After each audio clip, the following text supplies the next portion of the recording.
I am the Western New York and Finger Lakes team leader with the Western and Finger Lakes Problem Gambling Resource Center. Okay. Tell me first about your organization. What do you do? Sure.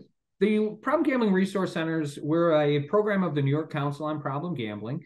And New York Council on Problem Gambling is a private nonprofit organization. We raise awareness of problem gambling, and we connect individuals who are negatively impacted by problem and disordered gambling to treatment, support, and services.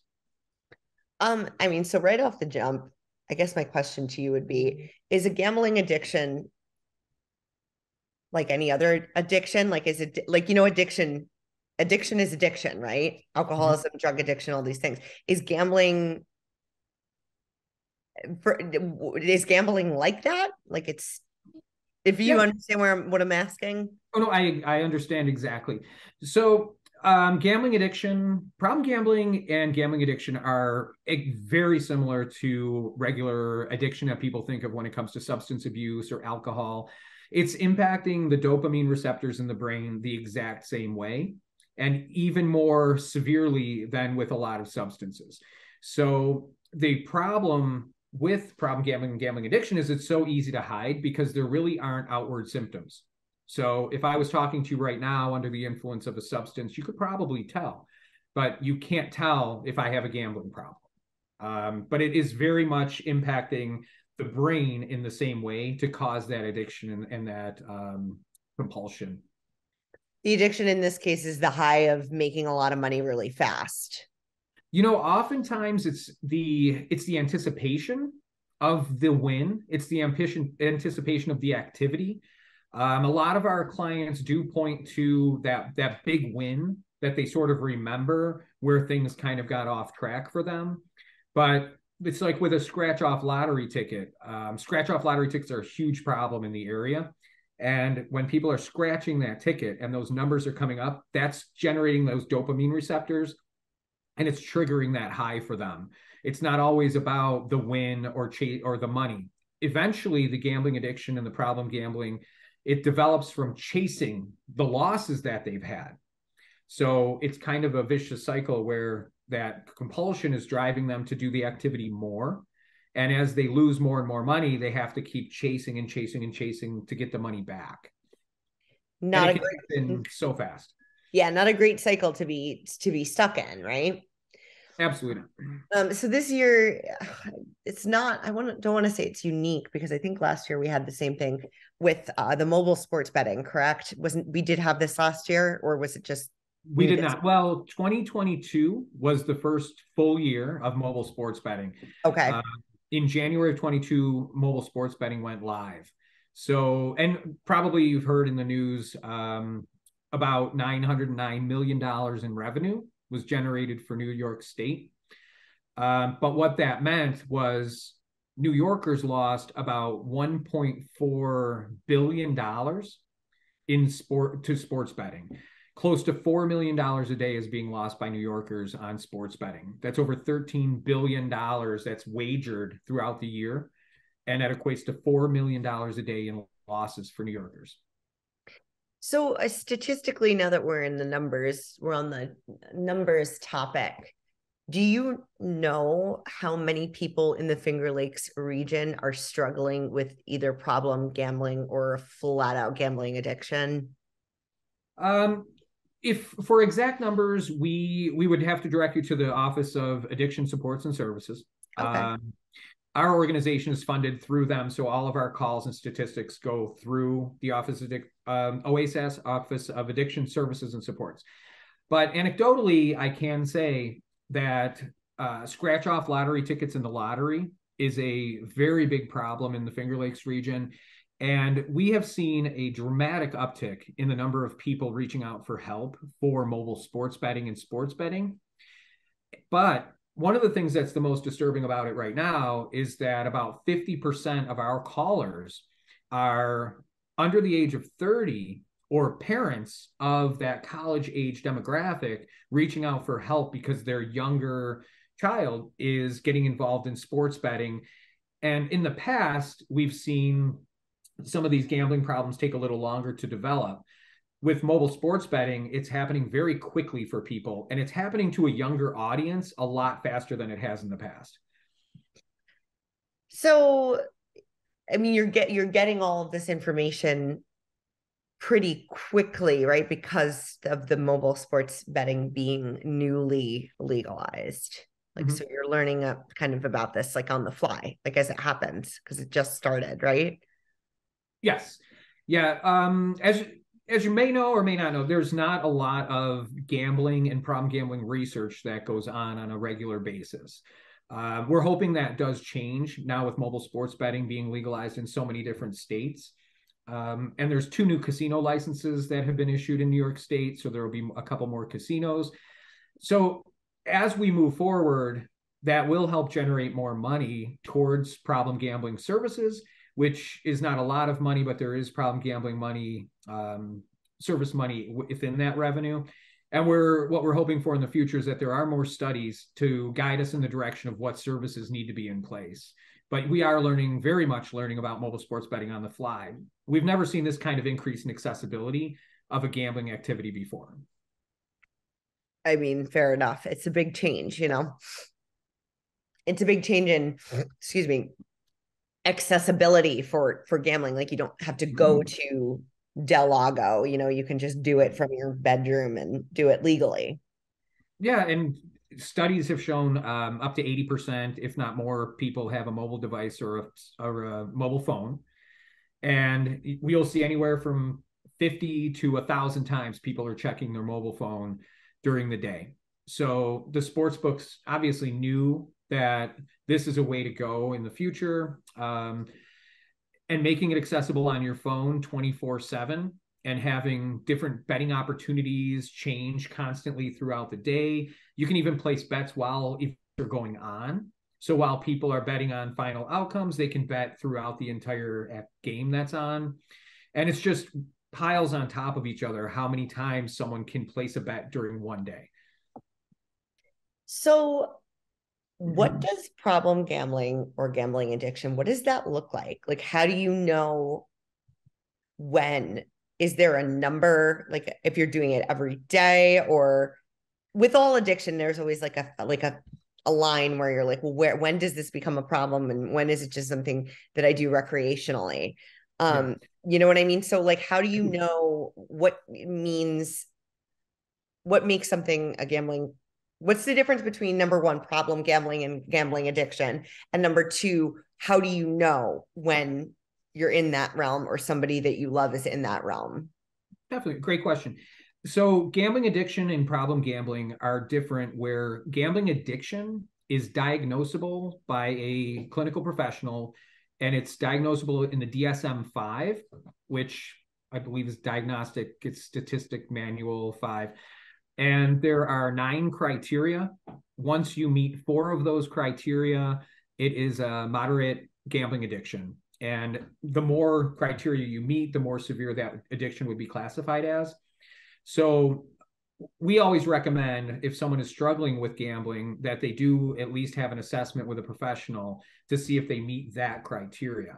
The difference with problem gambling, and our organization has a very straightforward and basic definition of problem gambling for a very specific reason. If gambling is causing a problem for you, it's problem gambling. So whether that means financially, with your children, with your family, with work, even if it just means depression or anxiety, worrying about how much you're gambling, if it's causing you a problem, it's problem gambling. The reason that we look at it on that basic of a level is because we don't want anyone to think that their problem that they're dealing with is not severe enough to look for help. So if someone's just experiencing insomnia because they can't stop thinking about their bets, but they're not experiencing financial problems, it's still problem gambling, and we'd like them to reach out for help.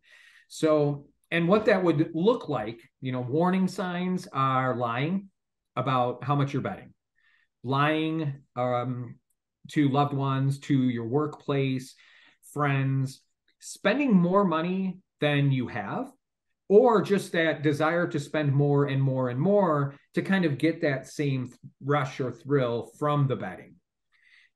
any type of financial problems that are being caused by your gambling. If you're using money that's supposed to be for the mortgage or your retirement and you're spending that, Right. those could be warning signs.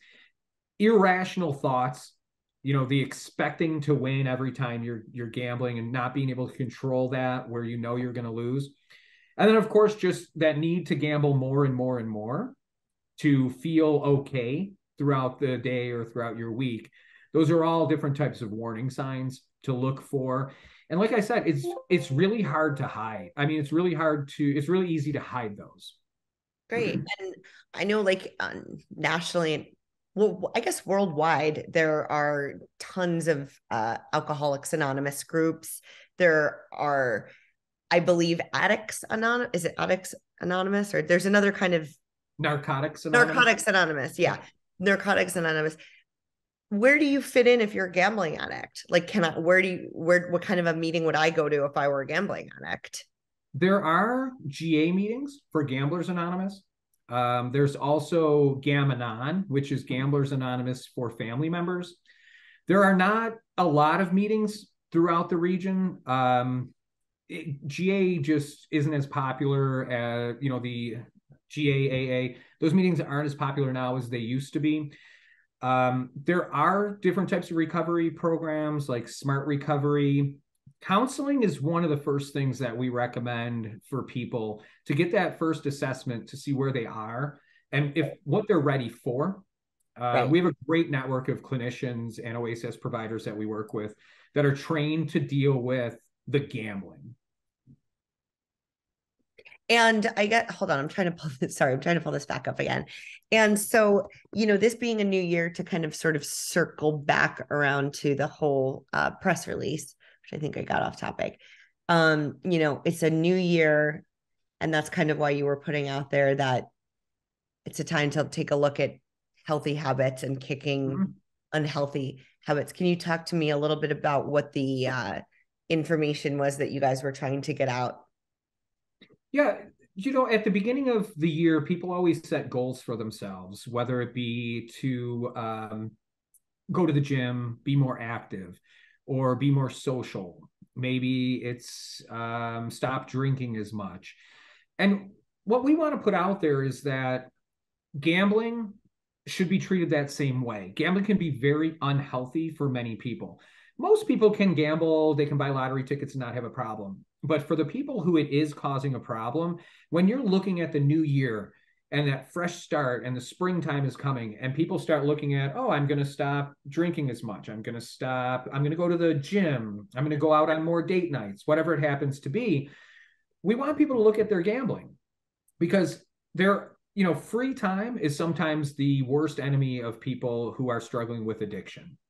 And if you pick up new activities, or you want to start taking walks in the evening because that's when you hop on your phone and you start playing online slots or casino games.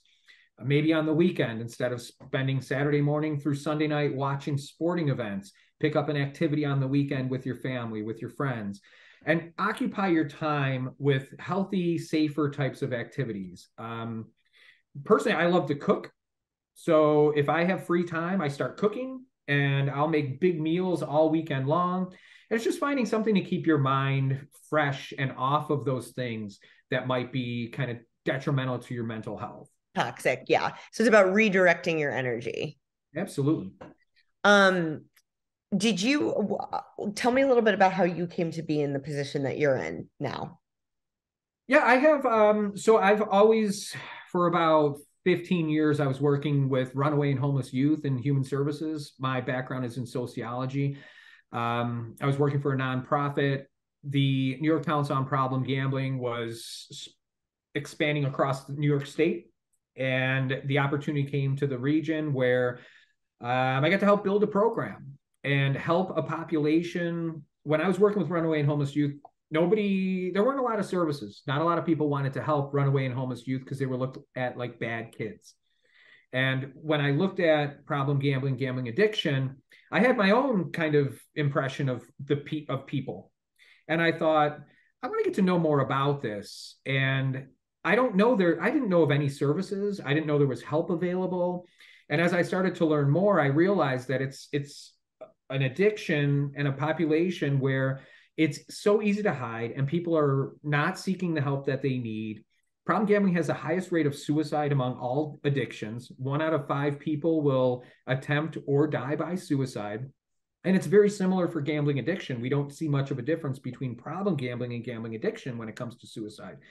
So having the opportunity to move into a new program and help build from the ground up to reach a group of people that are struggling with an addiction and there aren't already a lot of services to help them was just really appealing to me and kind of my personality. I do a lot of training in the area. I do a lot of presentations, a lot of group work, public speaking, things like that. And it gives me an opportunity to make a difference. And I know how that sometimes sounds, but it's true. We're helping save lives. We really are helping save people's lives and save their families. Is that something that you would like to see change in the way that they kind of go about their warnings on these apps? Like, have you seen it? Like, what does it look like? And do you think it needs to change in terms of the warnings? I'm very familiar with it. It's usually in their responsible gambling section, and the disclaimers. Now, of course, like our organization would like to see more. We'd always like to see more when it comes to warnings and information for people struggling. But New York State has done a really good job in working with these sports books to provide those safeguards within their apps. So there is the phone number for the Hope Line or local help available when people log in. It is in different sections. One of the challenges is right now there's 9 sports books that can operate in New York State. And if you are trying to put these safeguards in place to help protect yourself or a loved one, you have to do each one separate. So it is a little bit challenging. There are some areas that, we would like to see some improvement, but, it is so new, as you mentioned earlier, that as we progress, we'll be able to help advocate for some more services and some more safeguards as we see how everything unfolds. I think, not kind of knowing how it was going to look was one of the challenges at the beginning, and not knowing, we anticipated a flood of new people gambling, but it has really kind of exceeded even what we thought was going to happen. So as we move forward, we'll keep advocating on our end for more safeguards and more services, and work with the state, work with the Gaming Commission and all of these apps to get those things in place. And they've all been receptive.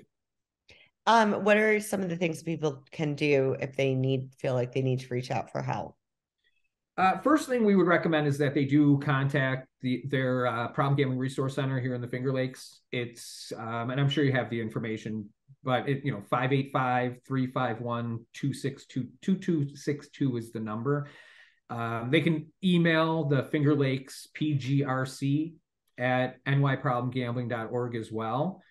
And we encourage them to reach out for resources. And whether that's just some online help, somebody to talk to, we have peer support across the state. So if someone just wants to talk to someone that's been through it, they can talk to someone. We have a veteran outreach coordinator. So if it's somebody that was in the military that would feel comfortable talking to somebody who's been in the military, it is a different culture, that we have somebody that can talk to them. And we just want somebody, if you're having a problem, reach out and talk to someone.